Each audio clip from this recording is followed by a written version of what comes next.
This is the video for the Person-Centered Approach Seminar, Week 1.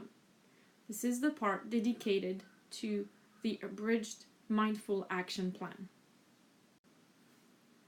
Setting your personal goals.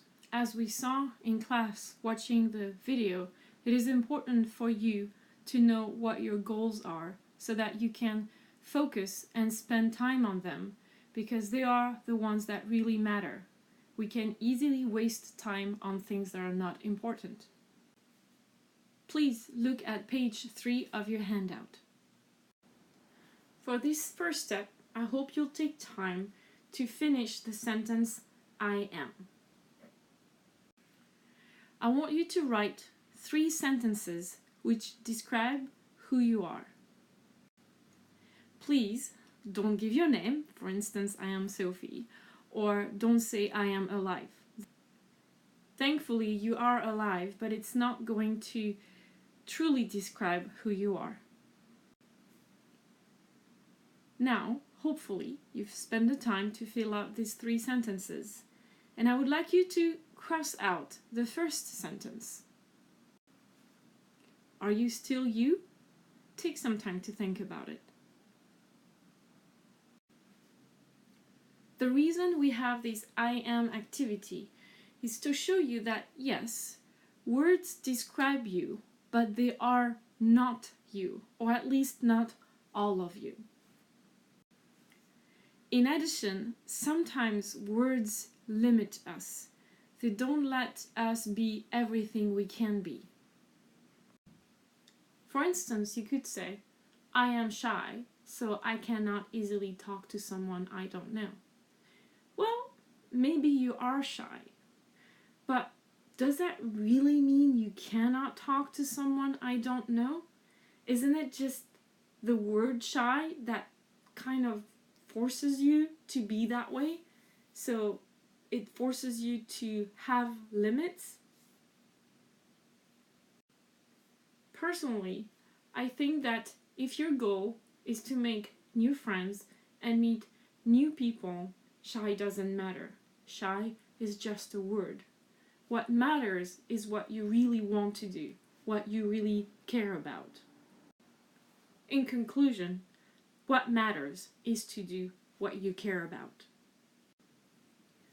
Back to the handout. Let's have a look at step number 2. It's called What I Care About, or in other words, my values. For you to be able to fill out this part of the handout, I'll give you a situation. You have won a Lifetime Achievement Award. This means that someone thinks you have had a great life and they want to give you an award. So to do the award, they're going to give a speech. So, in the speech, what personal qualities would you like to be recognized for? What would you like people to say about you? Please keep in mind that this is a process.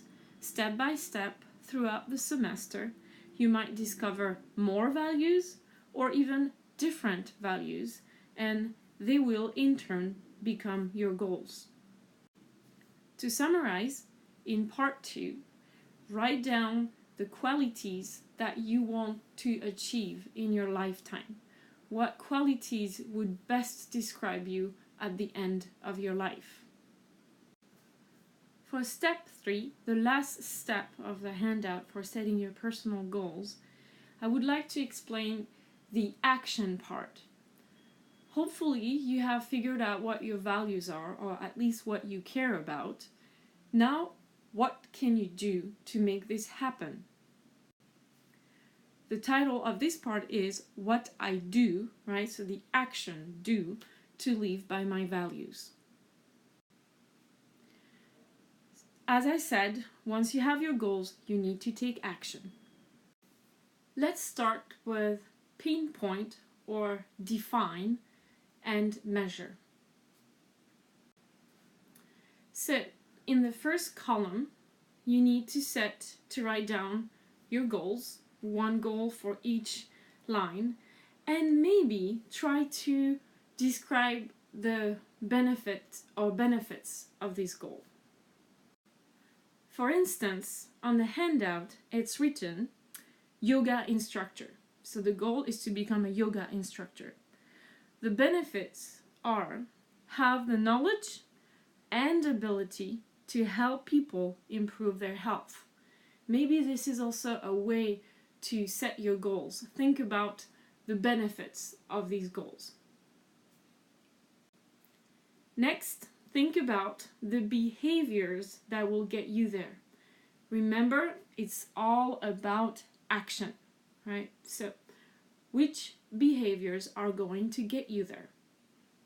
For instance, on the handout, it's written, practice yoga at least 60 minutes 3 times a week. Last, assessment. So the assessment is not just about achieving the final, right? The final goal, am I a yoga instructor yet? But the step by step. So right now, because yes, I practice yoga at least 60 minutes 3 times a week, my assessment is that right now, my stamina, so my ability to keep doing yoga and my excitement at doing yoga, as well as my flexibility, so I'm more and more flexible, are improving. This is where you should spend the most time, right? Trying to figure out your goals and what benefits these goals bring into your life, and then the behaviors that will get you there. For the assessment, it's not going to be until week 3, right? So please, as of now, focus on goals and benefits and behaviors that will get you there.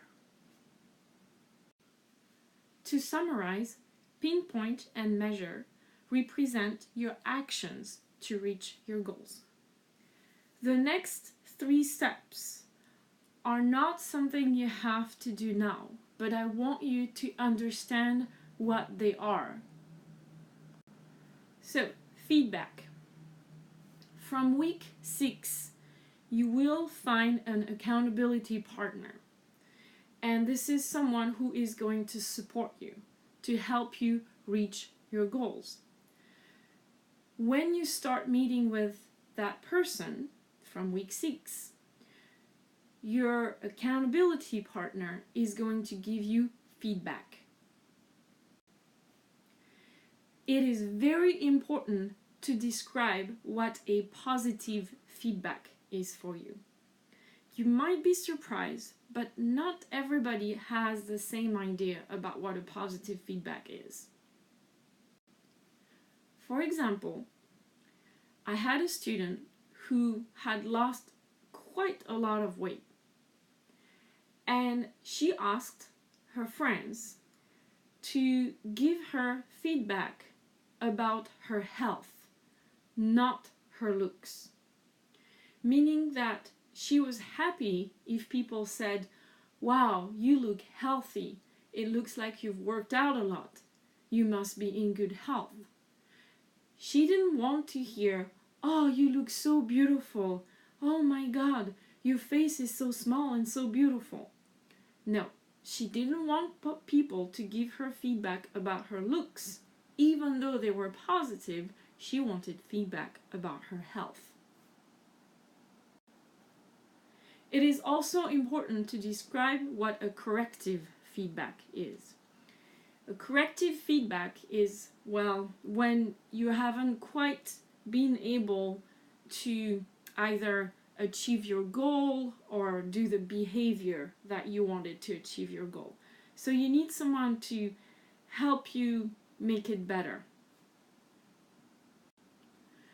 For example, as far as I'm concerned, when what I do is not exactly perfect or what I actually want it to be, if my partner only focuses on the negative, I just feel down.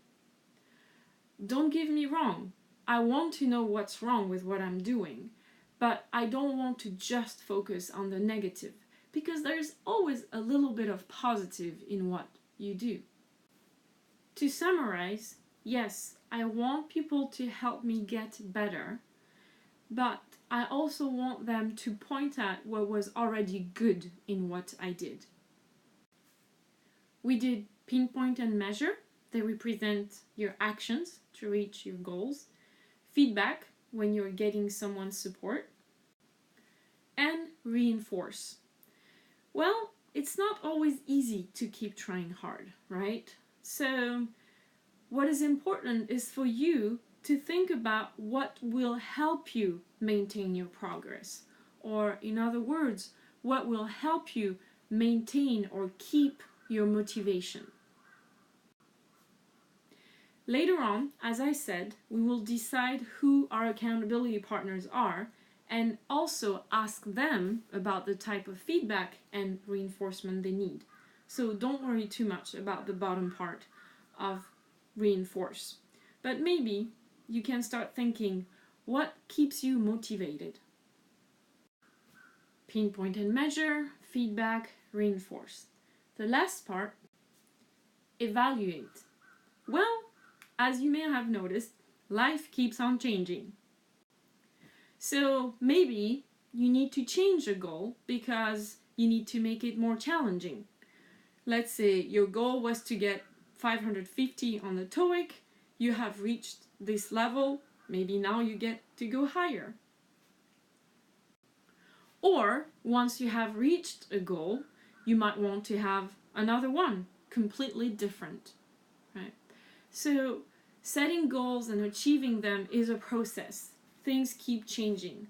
Hopefully you can reach some goals, and sometimes maybe you have to give up a goal because it's just not going to happen, at least not right away, and you want to focus on something else. To make sure everybody understands, on page 3 in your handout, I would love for you to spend most of your time thinking about what I care about, my values, right? And once you have these values, then look at pinpoint and measure and write out your goals and the benefits as well as the behaviors that will get you there. If you still have energy and motivation, then maybe, yes, think about what type of feedback you want to receive for positive feedback and corrective feedback. And yet again, if you have energy, work on reinforce, right? What will help you maintain the progress. The rest can wait. Also, on page 4 in your handout, you have the description of the homework. So I want you first to work on what are your impressions about the Abridged Mindful Action Plan, what you have just watched in this video. I want you to write at least 150 words on paper. Please add your name and give it to me in class next week. And again, this is impressions.